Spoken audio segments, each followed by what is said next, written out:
یہ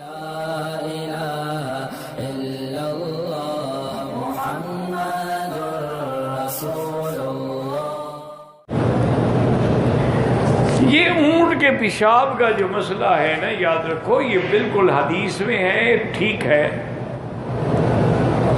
مسئلہ یہ ہے کہ کچھ لوگ آئے تھے حضور کی خدمت میں،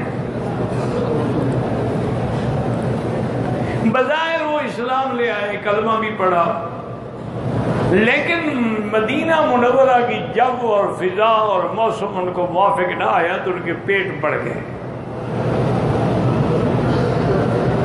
استسقاء کی بیماری میں مبتلا ہو۔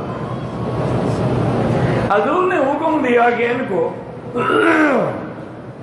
جہاں اونٹ ہیں صدقے کے، جہاں اونٹ کھڑے ہوئے ہیں صدقے کے، ان کو وہیں بھیج دو، یہ وہیں رہیں۔ اور ان کو بھی آپ نے فرمایا فَاشْرَبُوا مِنْ أَلْبَانِهَا وَأَبْوَالِهَا، تم اونٹوں کا دودھ بھی پیو اور پیشاب بھی پیو۔ تو انہوں نے دودھ بھی پیا، پیشاب بھی پیا، اور چند دنوں کے بعد بالکل ٹھیک ہو گئے، بیماری ختم ہو گئی۔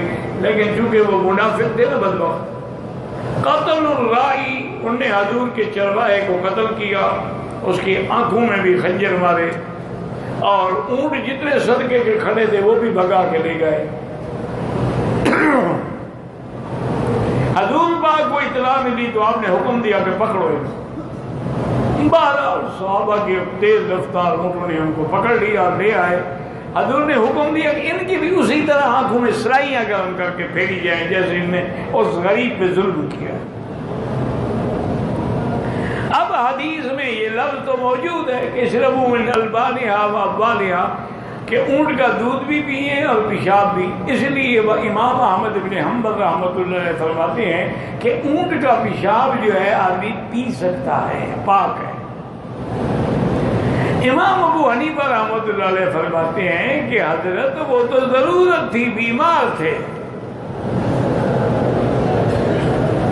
مرض میں اگر کوئی پیے، جیسے آج کل اللہ نہ کرے کسی کو ہائپرٹائٹس ہے، اس کا علاج بھی یہی ہے، اونٹ کا دودھ اور اونٹ کا پیشاب۔ تو بطور دوا تو پی سکتا ہے، لیکن وہ کہتے ہیں میں پاک نہیں کہتا ہے۔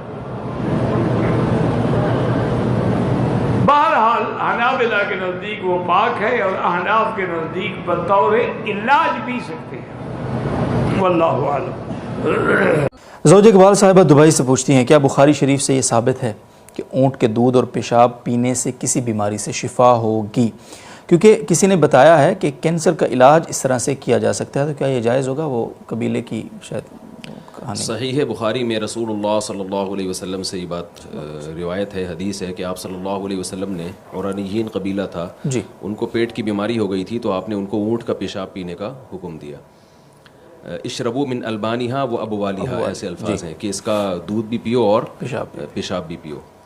تو اس حدیث کی بیس پر بعض حضرات اس کے قائل ہیں کہ اونٹ کا پیشاب کی اسلام میں اجازت ہے، لیکن اگر ہم دلائل میں غور کرتے ہیں تو ہم یہ دیکھتے ہیں کہ صحابہ کرام نے کبھی بھی ہمیں نہیں ملتا کہ اونٹ کا پیشاب کو حلال سمجھاؤ یا پاک سمجھاؤ یا وہ پیتے رہے ہوں، کیونکہ کسی حدیث کی جب کوئی تشریح کی جاتی ہے تو دوسری حدیثوں کو بھی سامنے رکھا جاتا ہے اور صحابہ کرام کے عمل کو بھی۔ ٹھیک ہے، تو دوسری جتنی بھی احادیث ہیں ان میں پیشاب سے بچنے کی بہت سخت تاکید ہے۔ آپ صلی اللہ علیہ وسلم نے فرمایا استنزہوا من البول فإن عامۃ عذاب القبر منہ، پیشاب سے بچو اس لیے کہ اکثر عذاب قبر پیشاب کی وجہ سے ہوتا ہے۔ یعنی پیشاب کی چھینٹوں سے بچنے کا حکم ہے، تو پینے کی اجازت کیسے ہوگی؟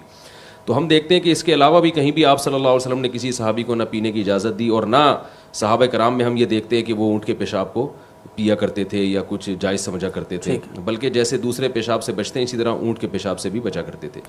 اس وجہ سے کہ خاص طور پر علماء حنفیہ کے نزدیک جو اس حدیث کی صحیح تشریح ہے امام حنیفہ کے نزدیک، وہ یہ ہے کہ یہ قبیلہ عرانیین کے ساتھ خاص ہے۔ آپ صلی اللہ علیہ وسلم کو بذریعہ وحی علم ہو گیا تھا کہ ان لوگوں کی بیماری جو ہے اس کی شفا صرف اونٹ کے پیشاب میں ہی ہے۔ صحیح۔ تو اس بیس پر ہم بھی یہ فتویٰ دیتے ہیں کہ اگر میڈیکل سائنس سے یہ پتہ چل جائے کہ اس آدمی کی بیماری کا علاج اونٹ کے پیشاب کے علاوہ کسی بھی چیز میں نہیں ہے، کوئی مستند ڈاکٹر یہ کہہ دے، تو اس شخص کے لیے پھر ضرورت کے وقت اونٹ کا پیشاب اس کے لیے حلال ہوگا بطور علاج کے۔ لیکن عام طور پر وہ جیسے خبائث حرام ہیں، قرآن نے کہا ہے کہ جتنی بھی ناپاک چیزیں خبائث ہیں وہ سب حرام ہیں، تو اونٹ کا پیشاب بھی اسی طرح ناجائز اور حرام ہی ہے۔ جی ٹھیک ہے، بہت بہت شکریہ۔